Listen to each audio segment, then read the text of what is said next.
अंगुष्ठ मात्र परिणाम वाला परम पुरुष परमात्मा शरीर के मध्य भाग हृदयाकाश में स्थित है, जो कि भूत वर्तमान और भविष्य का शासन करने वाला है।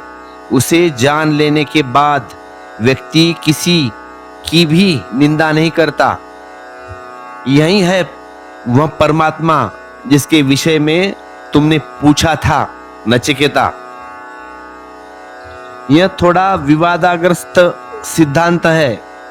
लंबा विवाद रहा है कि आत्मा का आकार क्या है, शरीर में उसका स्थान कहाँ है। उपनिषद मानते हैं कि अंगूठे के बराबर अंगुष्ठ मात्र उसका आकार है और शरीर के मध्य भाग में हृदयाकाश में वह स्थिति है। मतलब आत्मा तुम्हारे हृदय में है, छोटे सी वर्ड में। अब जैनों की धारणा है कि यह बात अजीब है। अंगूठे इतना आत्मा, अंगूठे के बराबर। जैनों की धारणा है कि आत्मा पूरे शरीर में व्याप्त है और शरीर के आकार की है। लेकिन उसमें भी बड़ी झंझट है, क्योंकि चींटी मरकर हाथी हो सकती है। तो जब चींटी मरकर हाथी होगी तो चींटी के शरीर में आत्मा चींटी के बराबर थी, फिर हाथी के शरीर में हाथी के बराबर होगी। तो जैनों को एक धारणा विकसित करनी पड़ी कि आत्मा लोचपूर्ण है, मतलब रबर जैसी सिकुड़ती है, बढ़ती है, कम होती है। जितने बड़े शरीर में होती है उतनी बड़ी हो जाती है, और जितनी छोटी होती है उतने छोटे शरीर में हो जाती है। रबर समझ लो आप। लेकिन उपनिषद पूछते हैं कि आत्मा क्या कोई वस्तु है जो सिकुड़ सकती है या फैल सकती है? क्या कोई पदार्थ है? लेकिन जैन दार्शनिक भी पूछते हैं कि अगर फैलन सिकुड़न की संभावना नहीं है तो तुम अंगूठा मात्र किस आधार पर कहते हो कि आत्मा अंगूठे उतनी है? इस पर कोई 1000 वर्ष से विवाद है, हजारों वर्षों से, और कोई प्रमाण भी दे नहीं पाया, और उस विवादों में कोई अंत नहीं है, क्योंकि विवाद की मूल भित्तियां ही गलत है। इस विज्ञान की भाषा में थोड़े समझे तो आसानी होगी। एक दिया जल रहा है, दिए की लौ छोटी है, छोटी सी, प्रकाश पूरे कमरे में भरा देता है वो दिया। कमरा जितना बड़ा होगा उतनी प्रकाश, और कमरा जितना छोटा होगा उतनी छोटी प्रकाश। दिया छोटा सा कमरे में जला रहे हो, लेकिन प्रकाश की सीमा कमरे तक तय है। मेरा कहने का तात्पर्य, दिया तो जल रहा है, अब तुम छोटे कमरे में रखो या बड़े कमरे में रखो, उतना प्रकाश फैलता है। उपनिषद की यही धारणा कि अंगूठा इतना, अंगुष्ठ मात्र। असल में दिए की ज्योति की धारणा, दिए की ज्योति की भांति अंगूठे के बराबर दिए की ज्योति, प्रकाश पूरे शरीर में भर जाता है। शरीर जितना बड़ा हो या छोटा हो, इससे कोई अंतर नहीं पड़ता। दिए की ज्योति की भांति, दिए की ज्योति छोटी भी हो सकती है और बड़ी भी हो सकती है। यह जो अंगुष्ठ मात्र आत्मा कहा है, आत्मा अंगूठे उतनी है, यह मनुष्य के लिए कही गई बात है। चींटी का दिया छोटा है तो उसकी ज्योति भी छोटी होगी, हाथी का दिया बड़ा है तो उसकी ज्योति भी बड़ी होगी। लेकिन प्रकाश का जो गुण है, वह छोटी ज्योति हो या बड़ी ज्योति हो, कि महासूर्य हो, प्रकाश के गुण में कोई भेद नहीं पड़ता। और शरीर की दीवारें कितनी हैं, कक्ष कितना ही बड़ा हो, उतने को प्रकाश से भर देता है। तो दिए की ज्योत के आधार पर अंगूठे के बराबर आत्मा की धारणा। आपके पूरे शरीर को प्रकाश से भरा हुआ है, आपका शरीर पूरे प्रकाश से भरा हुआ है। आपकी उंगलियों तक आत्मा नहीं आती, सिर्फ आत्मा का प्रकाश आया है बस। उतना प्रकाश भी आपके शरीर को जीवित करने के लिए काफी है। उतनी ही ऊर्जा से आप जीवित है। मरते हुए आदमी का प्रकाश धीमा पड़ने लगता है, शरीर शिथिल होने लगता है। दीप की ज्योति इस घर को छोड़ने के लिए तैयार है अब, जब मरण पास आता है तब। दूसरी बात, यह जो हृदय काश में अंगुष्ठ मात्र आत्मा की बात उपनिषद ने कही है, इसको शाब्दिक अर्थ में लेना उचित नहीं है शब्दों में, और इसके साथ शाब्दिक व्यवहार करना भी उचित नहीं। वे केवल सिर्फ इशारा है उस आत्मा के लिए। इसका ठीक मतलब अंगूठे के बराबर नहीं, केवल इशारे, जस्ट फॉर इंफॉर्मेशन।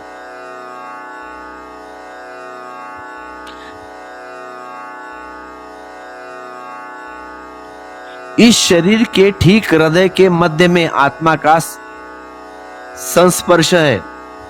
उपनिषद की धारणा यह है कि आत्मा तो सब जगह व्याप्त है, परमात्मा सबको घेरे हुए है, लेकिन परमात्मा सबको घेरे हुए है, पर आपके भीतर परमात्मा का जो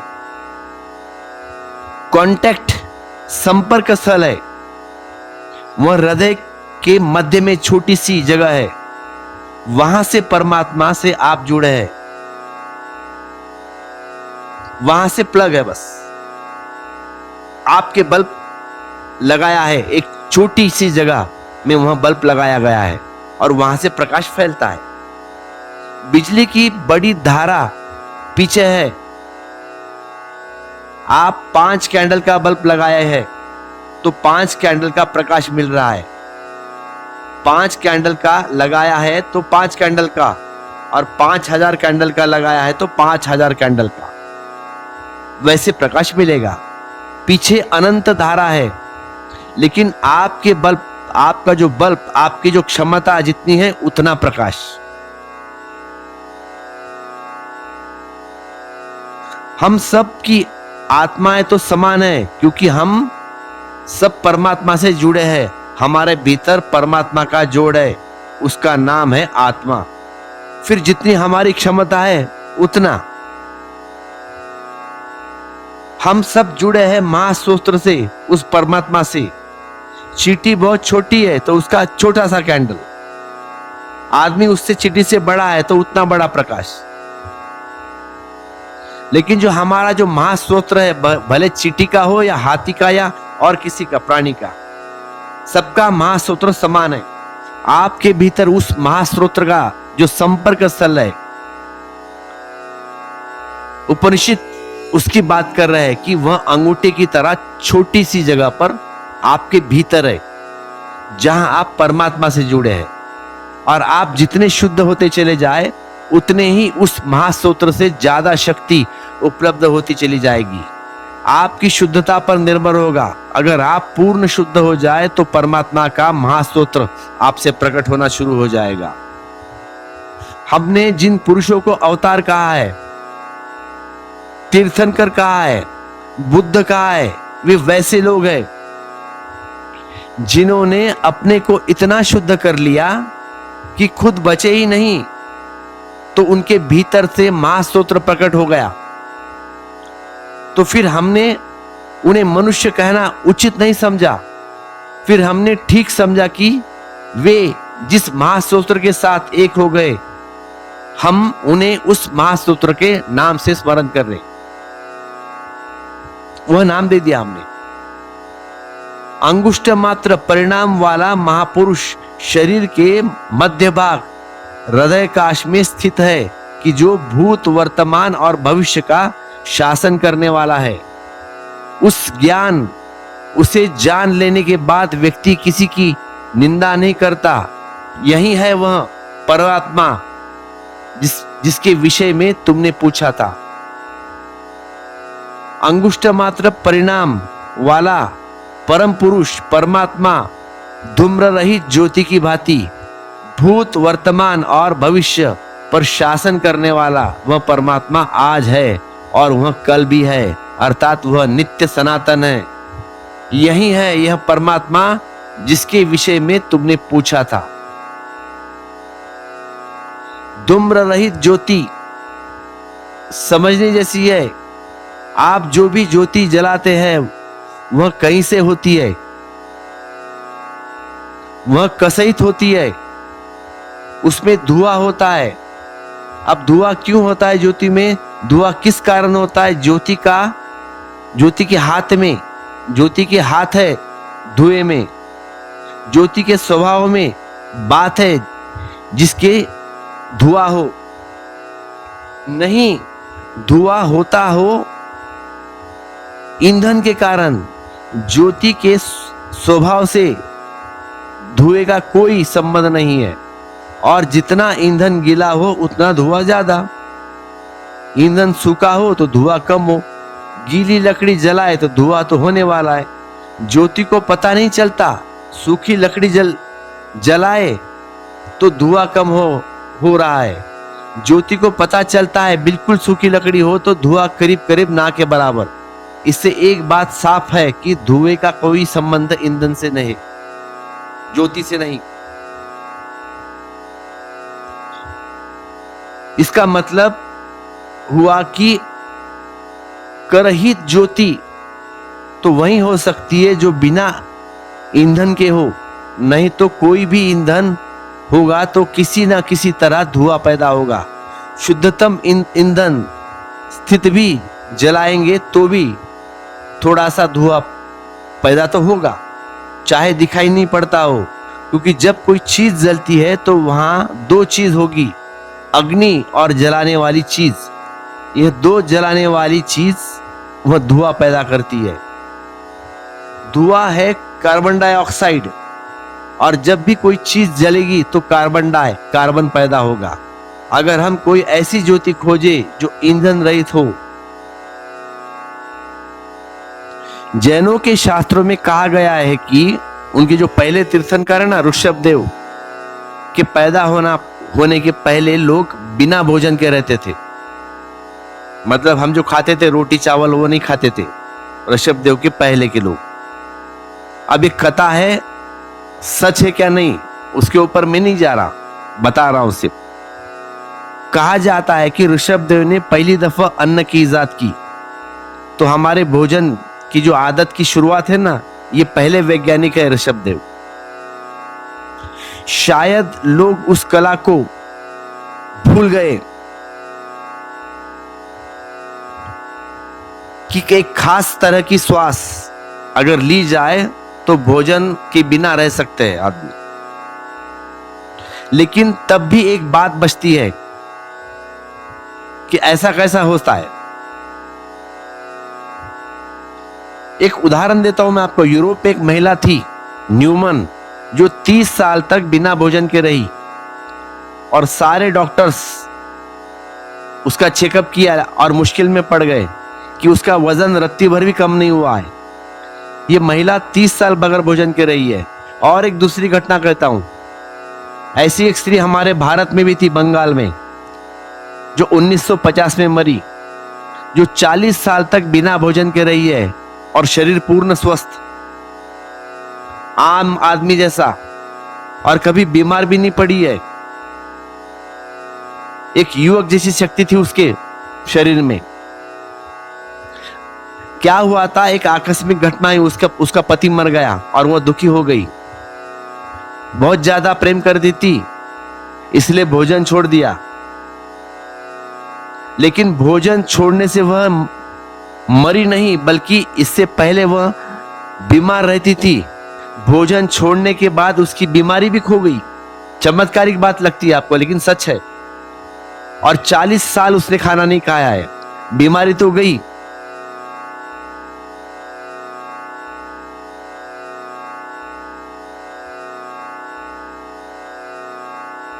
अभी 2 उदाहरण दिए हैं मैंने, लेकिन तब भी एक बात बचती है कि ये 2 महिलाएं श्वास तो लेती होंगी, तो श्वास से भी भोजन मिल सकता है।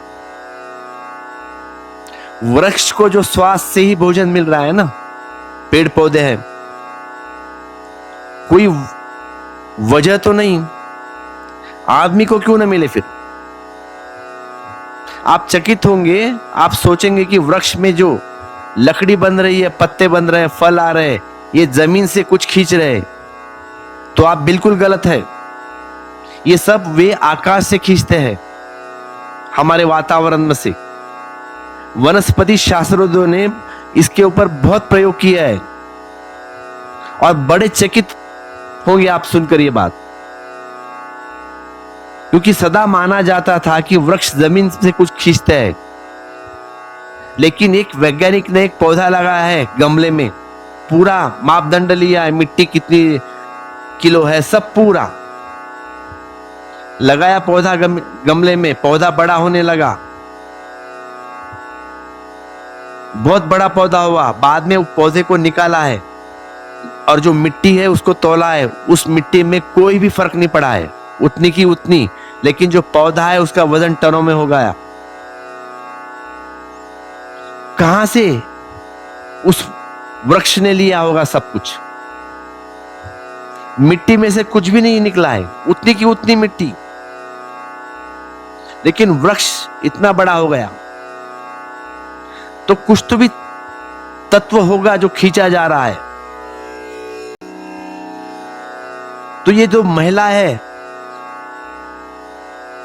ये भी कुछ ना कुछ लेती होंगी वातावरण से, शायद उनको पता भी नहीं होगा।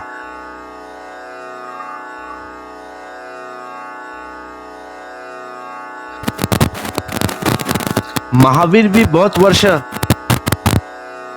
उपवास रखा है, खाना नहीं खाया है। तो महावीर को भी ऐसी कला आती होगी, क्योंकि महावीर 12 वर्ष में उन्होंने केवल 365 दिन भोजन किया, एक साल।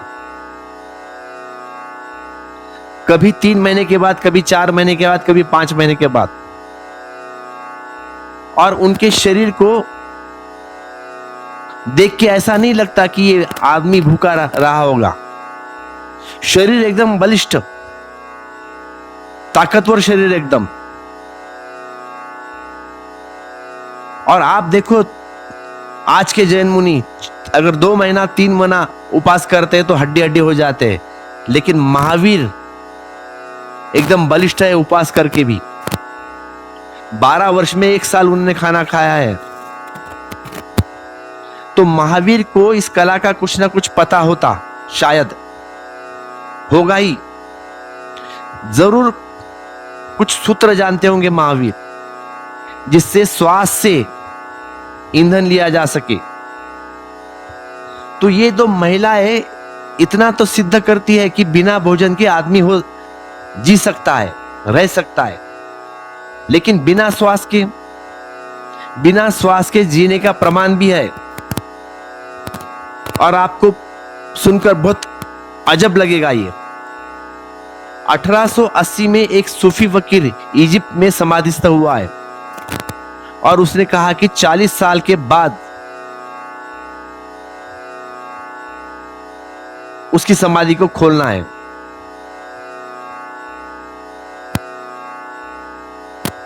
तो जिन लोगों ने उसे समाधिस्थ किया था वे तो सब मर गए। सच तो यह है कि लोग करीब करीब भूल ही गए।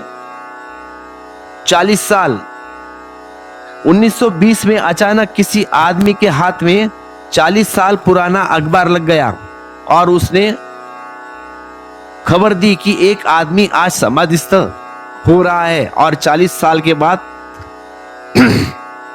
उसे समाधि को खोलना है। तो उसने सरकार को लिखा कि उस आदमी की कब्र खोद दी जाए जहां 40 साल से वह गड़ा था। तो उस कब्र को खोदा गया और वह आदमी जिंदा मिला है। 40 साल बिना श्वास के जिया और निकलने के बाद 1 साल जिंदा रहा। भारत के बहुत से योगी 3 महीने 3 सप्ताह इत्यादि प्रयोग करते हैं, लेकिन 3 सप्ताह के प्रयोग बहुत सिद्ध नहीं करता कोई, क्योंकि जिस गड्ढे में उनको दबाया जाता उस गड्ढे में इतनी ऑक्सीजन रहती तो 3 सप्ताह तक चलती। मगर 40 साल तक चलने वाली ऑक्सीजन छोटे से गड्ढे में असंभव है।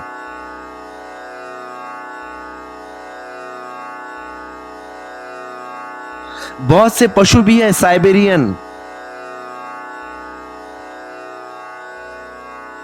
जहां 6 महीने साइबेरियन में रात होती है, क्योंकि 6 महीने दिन और 6 महीने रात।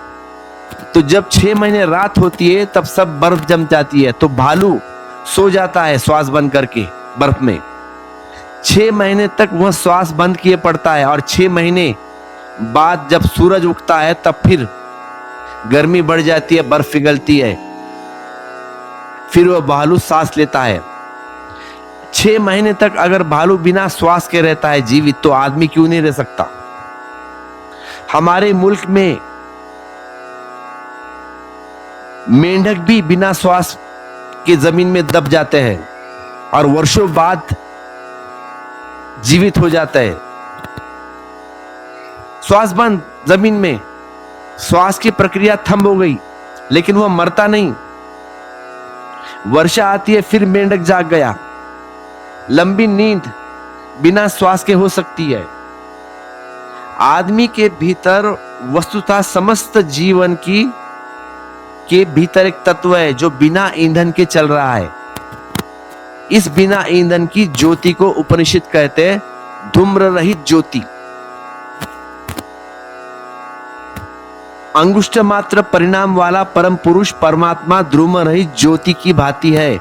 भूत, वर्तमान और भविष्य पर शासन करने वाला वह परमात्मा ही आज है, वही कल भी है। वह नित्य सनातन है। उसके मिटने का कोई उपाय नहीं, क्योंकि जिसके जीवन का कोई कारण नहीं, उसकी मृत्यु का भी कोई कारण नहीं। जिसके लिए ईंधन की, भोजन की कोई जरूरत नहीं, जो अपने में पर्याप्त है, उसके मिटने का कोई उपाय नहीं। अगर आप किसी चीज पर निर्भर है तो मिटेंगे, क्योंकि जिस चीज पर निर्भर है अगर वह मिट जाए तो आपके बचने की संभावना नहीं। परमात्मा स्वयंभू, स्वयं परिपूर्ण है, स्वयं आत्मशक्ति है, किसी पर निर्भर नहीं। इसीलिए जगत चला जाता है, चलता रहता है, अस्तित्व बहता रहता है। यह कभी नष्ट न होता है, न कभी पैदा होता है। यही है परमात्मा जिसके विषय में तुमने पूछा था। जिस प्रकार ऊंची शिखर पर बरसा हुआ जल पहाड़ के नाना स्थलों में चारों ओर चला जाता है, उसी प्रकार भिन्न भिन्न धर्मों से युक्त देव, असुर, मनुष्य आदि को परमात्मा से पृथक देखकर उनका सेवन करने वाला मनुष्य उन्हीं के पीछे दौड़ता रहता है, अर्थात उन्हीं के शुभाशुभ लोकों में और नाना ऊंची नीची योनियों में भटकते रहता है। तो यमराज कहते हैं, हे गौतमी वंशी नचिकेता, जैसे वर्षा का शुद्ध जल अन्य जलों में मिलकर वैसे ही हो जाता है, उसी प्रकार परमेश्वर को जानने वाला संत जन को आत्मा परमेश्वर हो जाता है। अनेक और एक, ये दो दृष्टियां है। जिसको अनेक दिखाई पड़ता है वह अंधा है। उसके पास अंधे की दृष्टि है, जिसको एक दिखाई पड़ता है वह आंख वाला। उसी की आंख खुल गई, वह क्षुद्र दीवारों पर नहीं देखता, यह सब के भीतर व्याप्त एक तत्व को देखता है। तो यमराज कहते हैं कि हे नचिकेता, ऐसा एक को जानने वाला व्यक्ति जैसे वर्षा का जल बहकर बह रहा है सागर में, एक हो जाता है। सागर जैसा ही हो जाता है, ऐसा एक को देखने वाला व्यक्ति बह बहकर परमात्मा के सागर में एक हो जाता है। हमारी पीड़ा यही है कि हमारा बहाव रुक गया। हम जब गए फ्रोजन हो गए, अकड़ गए, जैसे कोई झरना बर्फ हो गया। वह बह नहीं सकता, वह सागर तक जा नहीं सकता। गर्मी चाहिए, पिघलना चाहिए, धूप चाहिए तब पिघले। एक मेल्टिंग, एक पिघलने की जरूरत, ताकि वह बह सके, सागर की तरफ जा सके। इस सब अपने अपने शरीरों में जम गई है, बर्फ की तरह हो गए। तपस्या, साधना, पिघलाने के उपाय